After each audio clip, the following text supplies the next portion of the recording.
There is a brown bottle sitting on the second shelf of the cabinet above my bathroom sink. It has been there so long the label has gone soft at the corners. It cost me about $1 at the drugstore in town, and I buy 3 or 4 of them at a time because I go through them faster than anything else in this house. That $1 bottle does the work of about 9 different products that most folks are paying good money for right now. Laundry brightener, mold killer, mouthwash, glass cleaner, produce wash, stain remover, toilet bowl cleaner, grout scrubber, plant tonic, 9 bottles under one sink, every one of them full of the same basic idea. Every one of them marked up to hold a name on the front. My name is Gideon Schmidt. I have been keeping a house and a small farm for a long while now, and I have never once had a cleaning product delivered to my door on a subscription. What I have got is a bottle of hydrogen peroxide, a box of baking soda, a jug of vinegar, and a stubborn streak about being sold things I already own. Cheap fixes, straight talk. That is what happens on this porch. Now, before I get into the 11 things I actually do with this bottle, I have to clear away the one thing almost everybody thinks they know about it. Most folks only know hydrogen peroxide as the stuff a mother pours on a scraped knee. That fizzing, that white foam boiling up out of the cut, and everybody standing around nodding because surely that fizz means something is being killed. Here is the honest truth. The doctors have moved off that one. They do not recommend peroxide on an open wound anymore, and the reason is that the same thing that makes it fizz on the bad cells makes it fizz on the good ones. It damages the healthy tissue, right along with the germs, and it can actually slow a wound down instead of speeding it up. Soap and clean running water is what a fresh cut wants. That is the whole answer. So the one job everybody thinks this bottle is for is about the only job it is not very good at. Meanwhile, it sits there quietly being excellent at 11 other things, and hardly anybody knows it. One more piece of housekeeping before the list, and this one matters more than anything else I'm going to say. Everything on this porch today is about regular 3% hydrogen peroxide. That is the ordinary brown bottle from the drugstore or the grocery store, the one that costs about $1. There is a stronger version sold as food grade at 35%, and that is a different animal entirely. That stuff will burn skin. It is dangerous to breathe, and it is dangerous to swallow. It does not belong in a house with children in it, and it does not belong in any of these uses. 3%, brown bottle, $1. That is the whole shopping list. All right, let me get into it. The first thing that bottle does around here is whiten laundry without a drop of bleach. Anybody who has kept white shirts, white towels, or white bed sheets for more than a couple of years has watched them go gray. Not stained, just dull, tired looking. And the store has a shelf full of products with the word Oxy stamped on the front, promising to bring them back. And every one of those products costs $8 or $10 a box. That word Oxy is not an accident. It is a hint. Hydrogen peroxide is water, with one extra oxygen atom hanging off it, and that extra oxygen is loose. It wants to leave. When it leaves, it breaks apart the molecules that make a stain, and the discoloration lifts right out of the fabric. So on a load of whites, 1 cup of 3% hydrogen peroxide goes straight into the machine with the regular soap. That is it. The whites come out brighter, and there is none of that chlorine harshness eating away at the fibers, which is the thing that wears good linens out early. For the yellow stains under the arms of a work shirt, which every man who has ever done a day of real work has had to deal with. The mix is 1 part dish soap to 2 parts hydrogen peroxide. That gets worked into the stain, then it sits for about an hour, then the shirt goes in a cold wash. I have brought back shirts I had already given up on and set aside for rags. The second thing is mold and mildew, and this is where that bottle earns its $3 3 times over. Mold shows up wherever moisture sits. Bathroom corners, the grout line where the shower wall meets the tub. Basement walls, the underside of a windowsill in the cold months, when the glass sweats, and the standard answer is a jug of commercial mold killer that costs $6 and fills the room with fumes that make a person's eyes water in a small bathroom with no window. Peroxide goes on undiluted for this one. Straight 3% out of the bottle into a spray bottle, sprayed right onto the moldy spot until it is wet, and then it gets left alone for 30 minutes. The waiting is the part most folks rush, and it is the part that does the work. After the half hour, the whole area gets wiped clean. The mold dies on contact, and here's the part I appreciate most. Standing in a shower stall with the door shut. There are no chlorine fumes coming off it. That matters when the space is small and the air does not move. Third, the cutting board. This is one hardly anybody thinks about, and it is one of the most important on the whole list. A cutting board that has had raw chicken on it is not clean because it looks clean. Rinsing it with water does almost nothing. The bacteria settle down into the knife scores in the surface where water just runs over the top of them. The method here is 2 steps. First, the board gets washed the ordinary way with soap and hot water, because the peroxide is not a substitute for getting the physical mess off. Then it gets wiped down with hydrogen peroxide and left to sit a minute. That kills the salmonella and the E. coli on contact. For a board that has really been through it, there's a 1-2 punch that works better than either step alone. White vinegar wiped over the whole surface first, then hydrogen peroxide wiped over it after. 2 different chemistries hitting the same bugs from 2 different directions. And that brings up the warning. I want to put down here early rather than at the end, because it belongs right next to this tip. Vinegar and hydrogen peroxide never go in the same bottle, never get mixed together into one solution. Combined in a container, they make peracetic acid, and that will irritate skin, eyes, and lungs. One after the other on a surface wiped between is perfectly safe and has been done in kitchens for 100 years. In the same jug is a mistake. That is the line, and it is worth remembering. Fourth, washing produce. Everything that comes home from the grocery store has been handled. It has been picked, sorted, boxed, trucked, unloaded, stacked, and then pawed over by every customer who thought about buying it and put it back. On top of the handling, there is pesticide residue and field dirt in the crevices. Plain cold water does not take all of that off. What I do is fill the sink or a big bowl with cold water and pour in a 1/4 cup of 3% hydrogen peroxide.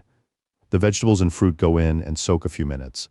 Then everything comes out and gets rinsed thoroughly under clean running water. Rinse is not optional. Soak, then rinse.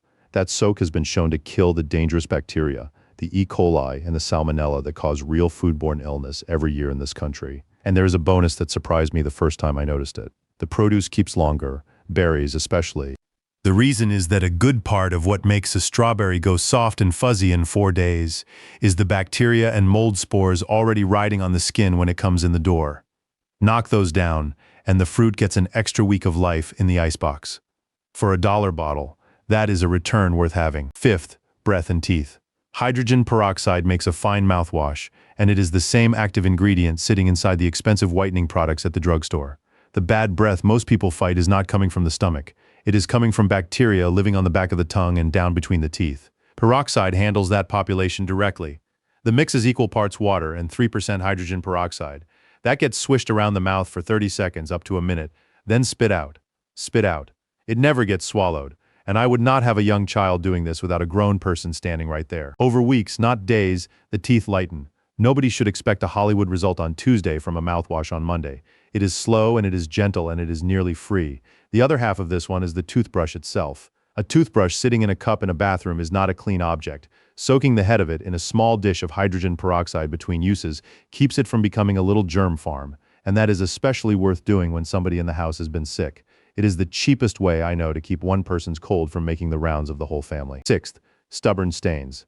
There is a red wine spill on a carpet. There is a grass stain ground into the knee of a boy's jeans. There is a blood stain on a bedsheet, which every household with children and skinned knees deals with sooner or later. Blood is the one peroxide is genuinely remarkable at. Applied straight onto a fresh blood stain, 3%, right out of the bottle, it will foam up hard. That foam is the reaction with the iron in the blood, and it lifts the stain right out of the weave. Let it fizz a moment. Rinse with cold water, then wash as normal. Cold water, never hot. Hot water cooks the protein into the fabric, and then nothing will move it. For general stains, the mix is a teaspoon of hydrogen peroxide worked together with a little baking soda into a paste. That paste gets rubbed into the stain with a soft cloth, then rinsed out. And the caution here is real. Peroxide lightens fabric. That is the whole point of tip number 1. So on anything colored, and especially on anything dark, it gets tested first on a hidden spot, an inside seam or a hem, before it goes anywhere near the middle of the garment. Seventh, glass and mirrors. This is the one that made a believer out of my wife, who had spent years buying blue glass cleaner and still fighting streaks on the bathroom mirror every single time. Hydrogen peroxide poured into a spray bottle and used exactly like store-bought glass cleaner. Sprayed on, wiped off with a lint-free cloth, a paper towel, or newspaper the way my mother did it. It comes off crystal clear with no streaking because there is nothing in it but water and oxygen. There are no detergents and no additives left behind on the glass to dry into a haze, and that haze is what streaks are. It costs about $1 and it works better than the $4 bottle. That is the entire story of this tip. Eighth, kitchen sponges. A kitchen sponge is the dirtiest object in most houses. It stays wet, it stays warm, and it collects food particles all day long, which is precisely the set of conditions bacteria are looking for. Running it under the faucet accomplishes essentially nothing. Equal parts hydrogen peroxide and warm water in a shallow dish, sponges in, 10 minutes, then rinsed thoroughly and set out where the air can get at them so they dry all the way through. That drying is half the battle. Doing that regularly means two things. The sponges last longer, so fewer get bought. And more importantly, that sponge stops being a device for spreading bacteria evenly across every dish and countertop in the kitchen. Ninth, plants.